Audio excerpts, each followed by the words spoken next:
नमस्कार दोस्तों, मैं मनोज कुमार अग्रहरी अपने YouTube channel made easy with Manoj पर आपका स्वागत करता हूं। दोस्तों, आज उत्तर प्रदेश माध्यमिक शिक्षा सेवा चयन बोर्ड प्रयागराज द्वारा 2022 के लिए टीजीटी पीजीटी हेतु विज्ञापन जारी कर दिया गया है। इस विज्ञापन में टीजीटी हेतु कुल 3539 पदों पर और पीजीटी हेतु कुल 624 पदों हेतु आवेदन मांगे गए हैं। तो चलिए सबसे पहले पीजीटी यानी प्रवक्ता पद हेतु सारी जानकारी ले लेते हैं। दोस्तों, वीडियो को अंत तक जरूर देखिएगा। आपके सारे प्रश्नों का उत्तर इसी एक वीडियो में दे दूंगा और वो भी बिना लाग लपेट, कहीं भी फालतू बात नहीं करूंगा। तो चलिए शुरू करते हैं। तो सबसे पहले जान लेते हैं आवेदन किस तारीख से किया जाएगा। तो आवेदन जो है कल से यानी 9 जून से शुरू हो जाएगा। उसी दिन से आप ऑनलाइन शुल्क भी जमा कर सकते हैं। फॉर्म के प्रथम भाग भरने की अंतिम तिथि है 3 जुलाई 2022। दूसरे शब्दों में कह सकते हैं कि यही फॉर्म भरने की अंतिम तिथि है, क्योंकि यदि 3 जुलाई तक आप फॉर्म का प्रथम भाग नहीं भर पाएंगे तो आगे के फॉर्म भरने का कोई प्रश्न ही नहीं उठता। तो इस बात को ध्यान रखिएगा कि आप 9 जुलाई वाली तिथि से भ्रमित मत होइएगा। आप 3 जुलाई तक हर हाल में अपने फॉर्म को भर दीजिएगा। शुल्क जमा करने की अंतिम तिथि है 6 जुलाई और फॉर्म के दूसरे भाग को भरने की अंतिम तिथि है 9 जुलाई। पीजीटी के लिए कुल पदों की संख्या 624 है। मैं विषयवार पदों की संख्या लास्ट में बताऊंगा, क्योंकि सब लोगों का विषय अलग अलग होता है और मैं इसी समय बताने लगूंगा तो कुछ लोग उबने लगेंगे। इसलिए मैं लास्ट में आपको बता दूंगा कि किस विषय में कितने पद हैं। अब यहाँ एक महत्वपूर्ण सूचना दी गई है कि प्रवक्ता संवर्ग के प्रत्येक विषय के सापेक्ष एक ही आवेदन स्वीकार किया जाएगा। यद्यपि एक से अधिक विषय में पृथक पृथक आवेदन कर सकते हैं। यानी इसका मतलब है कि आप एक विषय में एक से अधिक आवेदन नहीं कर सकते हैं, लेकिन अगर आप 2-3 विषयों में फॉर्म एक एक डालते हैं तो वे स्वीकार कर लिए जाए। दूसरी महत्वपूर्ण बात यह है कि इस परीक्षा में निगेटिव मार्किंग नहीं है। आरक्षण के संबंध में यहाँ एक सूचना दी गई है। किसी भी आरक्षण का लाभ उत्तर प्रदेश के निवासियों के लिए ही अनुमन्य है। आर्थिक रूप से कमजोर यानी ईडब्ल्यूएस के लिए 10% आरक्षण का प्रावधान है। ये पॉइंट भी महत्वपूर्ण है, इसे भी देख लेते हैं। ऑनलाइन आवेदन अंतिम रूप से सबमिट करने के पश्चात उसमें किसी प्रकार का संशोधन नहीं किया जा सकेगा।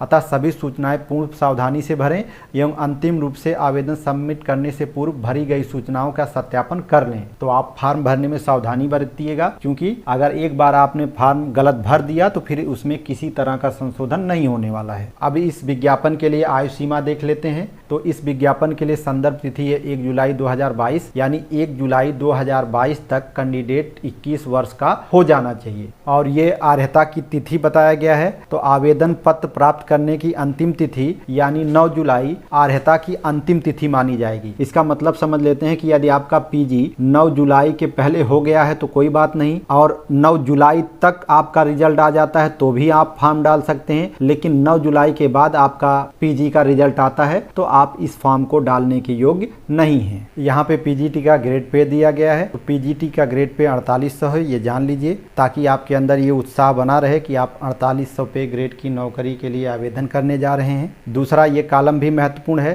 किसी भी आरक्षण का लाभ उत्तर प्रदेश के निवासियों के लिए अनुमन्य है, यानी दूसरे राज्यों के निवासी आरक्षण का लाभ नहीं ले सकेंगे। फिर यहीं पे एक लाइन में बताया गया है कि भूतपूर्व सैनिकों के लिए 5% और दिव्यांग जनों के लिए 4% आरक्षण दिया गया है। अब देख लेते हैं कि पीजीटी के लिए अंकों का बंटवारा कैसे किया गया है। तो लिखित परीक्षा के आधार पर 85% अंक प्राप्त होंगे कैंडिडेट को, और 10% अंक साक्षात्कार पर निर्धारित हैं, और बाकी 5% अंक जो हैं वो विशेष योग्यता के लिए निर्धारित हैं। इस तरह से कुल आपका 100% अंक 3 भागों में डिवाइड है।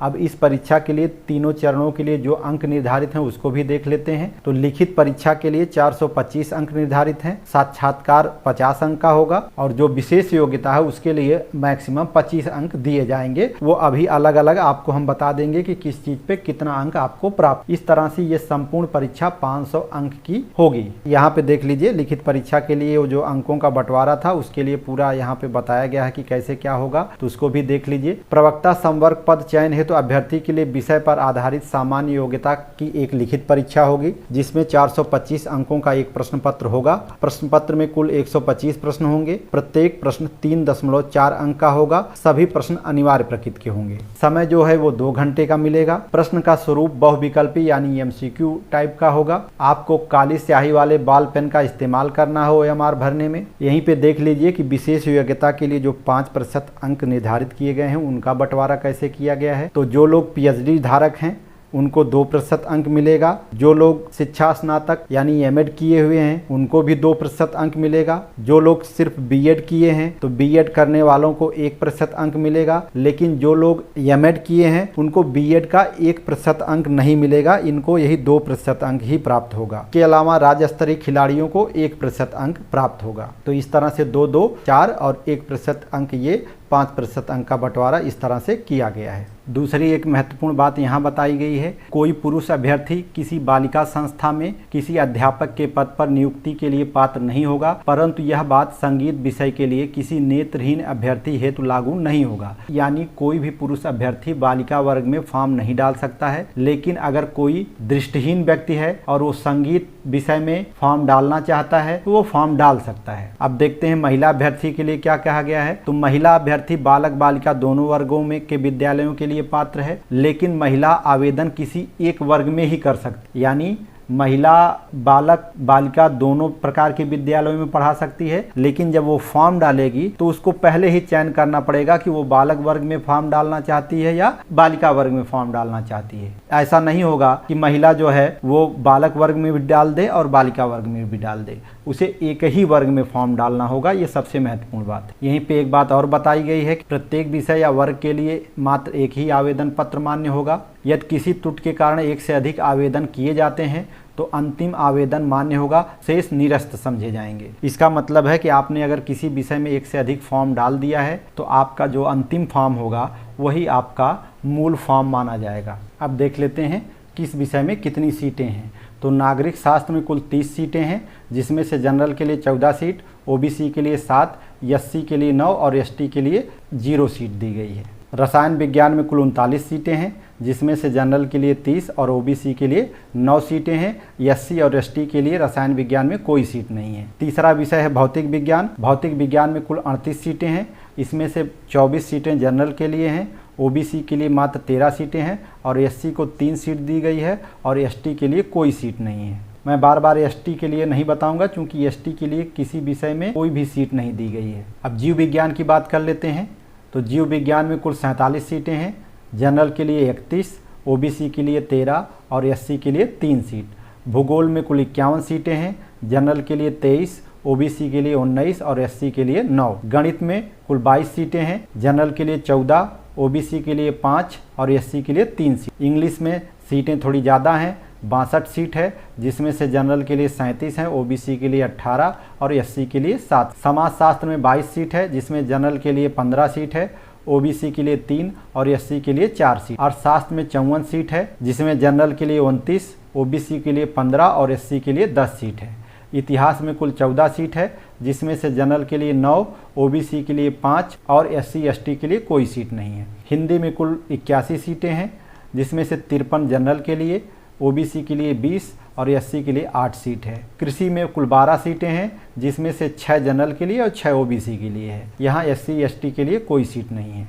शिक्षा शास्त्र में 8 सीटें हैं, जिसमें से 4 जनरल के लिए और 4 एससी के लिए। मनोविज्ञान में कुल 7 सीटें हैं, ये 7 सीटें जनरल के लिए हैं। ओबीसी एसटी और एसटी के लिए कोई सीट नहीं दी गई है। संस्कृत में कुल 40 सीटें हैं, जिसमें से 25 जनरल के लिए हैं, ओबीसी के लिए 11 और एससी के लिए 4 सीट। कला में कुल 8 सीटें हैं, जिसमें से 2 जनरल के लिए हैं और ओबीसी के लिए 6 हैं। एससी और एसटी को कोई सीट नहीं दी गई है। वाणिज्य में कुल 14 सीटें हैं, जिसमें से 9 जनरल के लिए हैं और ओबीसी के लिए 4 सीट है और 1 सीट एससी को दी गई है। अब बालिका वर्ग में सीटों की संख्या देख लेते हैं। तो नागरिक शास्त्र में बालिका वर्ग में कुल 5 सीटें हैं, जनरल की 3 सीटें हैं और एससी की 2 सीटें हैं। भौतिक विज्ञान में कुल 2 सीटें हैं, जिसमें से 1 जनरल के लिए और 1 ओबीसी के लिए है। जीव विज्ञान में कुल 3 सीट है, जिसमें से जनरल के लिए 2 सीट और ओबीसी के लिए 1 सीट है। एससी एसटी के लिए कोई सीट नहीं है। बालिका वर्ग भूगोल में कुल 1 सीट है और ये 1 सीट जनरल के लिए आरक्षित है। इंग्लिश में कुल 14 सीटें हैं, जिसमें से 11 जनरल के लिए और 3 ओबीसी के लिए हैं। समाजशास्त्र में 2 सीटें हैं, जिसमें से 1 जनरल के लिए और 1 एससी के लिए हैं। अर्थशास्त्र में कुल 6 सीटें हैं, जिसमें से 4 जनरल के लिए, 1 ओबीसी के लिए और 1 एससी के लिए है। इतिहास में कुल 7 सीटें हैं, जिसमें से 6 जनरल के लिए और 1 ओबीसी के लिए। हिंदी में कुल 4 सीटें हैं और ये चारों सीटें जनरल के लिए हैं। शिक्षा शास्त्र में कुल 2 सीटें हैं, जिसमें से 1 सीट जनरल के लिए और 1 सीट एससी के लिए है। मनोविज्ञान में कुल 5 सीटें हैं, जिसमें से एक सीट जनरल के लिए है, 3 ओबीसी के लिए और 1 एससी के लिए है। संस्कृत में कुल 12 सीटें हैं, जिसमें से 11 जनरल के लिए हैं और 1 सीट एससी के लिए है। इसमें ओबीसी के लिए कोई सीट नहीं है। कला में कुल 6 सीटें हैं, जिसमें से 5 जनरल के लिए हैं और एससी के लिए 1 सीट है। गृह विज्ञान में कुल 6 सीटें हैं, जिसमें से 5 जनरल के लिए है और 1 ओबीसी के लिए है। तो इस तरह से बालिका वर्ग में कुल 75 सीट हैं। तो इस तरह से हमने इस फॉर्म के बारे में एक मोटा आइडिया आपको दे दिया है। अब अगर आपको कोई विशेष सूचना चाहिए या इसका आपको पीडीएफ चाहिए, आप हमारे व्हाट्सएप नंबर पर व्हाट्सएप करके मांग सकते हैं। हम आपको ये पीडीएफ उपलब्ध करा देंगे या जो प्रश्न आप पूछेंगे उसका उत्तर हम दे देंगे।